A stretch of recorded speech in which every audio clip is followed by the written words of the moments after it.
गाजर हलवा यु जन खास कर वंदस मन बनावन तो मे पानस गाजर हलवा गसान वारिया खुश आज बनाओ अस अ खास गाजर हलवा तोहे बापत ते तो पन्ने बापत ते बिस्मिल्लाह वारिया मजेदार अस्सलाम वालेकुम उम्मीद थी तो सारी ऐसे सेहत सलामत आज वंद तो वंदस मन खास हलवा यवान खेन सो गो गाजर हलवा बस पत्मे लटि जमे तो तत गोस पहलवानस निश तो पहलवानस निश ये मे गाजर हलवा खो तो वारिया टेस्ट आव मे तो मे सोच कि गरी बनाव बह अम खुद असल गाजर हलवा तो वमेद तुह यह गाजर हलवा पसंद तो पक्यो करो जल्दी जल्दी शुरू बह गोस बाजार तो सब्जी वालिस होत मे यह गाजर किलो यम गाजर तम जम गाजर वजह वजह तो ये गाजर हलवा बनावन कोशिश गस करें कि यमे जम गाजर गसन अन तो यम थे मे जिलित तो छलित छकित साफ कर अमि पत ओन मे यह मुजक्रोंड तो यम गाजर गशक बह ये मुजक्रेंडिस पे मे सत मोहम्मद हाबिल खान तो यह मे यम गाजर गशनस मज मदद करान हाबिल सोबन तो गश अख तो बाकी गाजर गश मे पाने प्लेटस पे वन सारे गाजर गशित तो ये ते नेबरिम बनावान गाजर हलवा मे वुच वारियाहन जायन कि तिम पत यह छलान सही पे तो मे ते लाजिम तिथे कन छलन तो कड़मक आब ग्राय अख छलने सह साफ गसान इस गशन विज अत क्या मल वल आसि सह नेर छलने सह वन लागो गाजर हलवा बनावन मे थो गैसस पे यह बोड़ हूँ बान तो यम गाजर त्रा मे सारे अथ मजी तो सती त्रो अत दोद लीटर अख येन बह यह गरुक दोद इस्तेमाल करान अगर बाजरुक दोद सह तोन आसान सह नीव तुम 1.5 लीटर या 2 लीटर तो अमि पत रलावो यम गाजर तो दोद यम वन तैयार करने तल गैस थोमुत मे फुल तो अनो ये ग्रेख तो ग्रेख लगा लगान दिमो खलन खलन ते सत सोरी दोद ये श्रोपरावन यम गाजर गसन ये दोदस मजी सेन यूता गाजरन दोदस मज पाक लगे तो यूता दोद श्रोप तूता बन गाजर हलवा असल ये त्रा बत खंड कवुल अख तूर तो रलावन बे तो दिमो बे पाक यह दोद गस पूरा श्रपन तो दिमो ये लगातार खलन तो ये मे क्या ड्राई फ्रूट तमित यह 2-3 चमच खोपर पाउडर बे किशमिश बे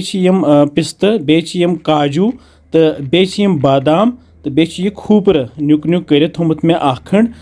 यम ड्राई फ्रूट करो किस गाजर हलवस मज इस्तेमाल तो ये मे बाजरो ओनमुत यह खोया ते गाजर हलवस मज खोया ते इस्तेमाल गसान तो यह मे बाजरो ओनमुत अल पल 30 रपियन मे नी मुजक्रोंड तो अथ पे गशोन यह खोया तो थवो गशित ये बानस मज अम ब्र मे 1-2 किस्म गाजर हलवा तह सत शेयर कर्मित तथ मे मे खोया इस्तेमाल कोर्मुत कह तो हेक्यो खोया बगैर ते बन मगर खोया सत गसान यह वारिया ज्यादा असल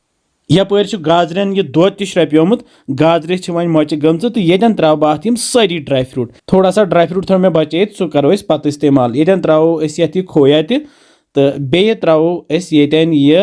हर यह मे दोदस तुजम हर 2-3 चमच तो यह त्रो मे ऊट क्रीमी बदल तो बे त्रो यह सब्ज ٲलہٕ पाउडर 1 चमच ये तो बे त्रो यह 1 कवुल कड़ित गेव यह गेव त्रो लास्टस नेबरिम येल ते गाजर हलवा बनावान तिम लास्टस त्रावान यह गेव यह मे एक खास नफरन वनमस यह रेसिपी तम दोप बन इथे कन गाजर हलवा पत वुच कि यह क्युत मज गस तो मे ते बनो यह तिथे कन वस गाजर हलवा वन तैयार गसान तो यह वन पूरा मुटरावन तल मे गैस थोमुत लोतई तो लथसी पे मुटरावन यथ रोजो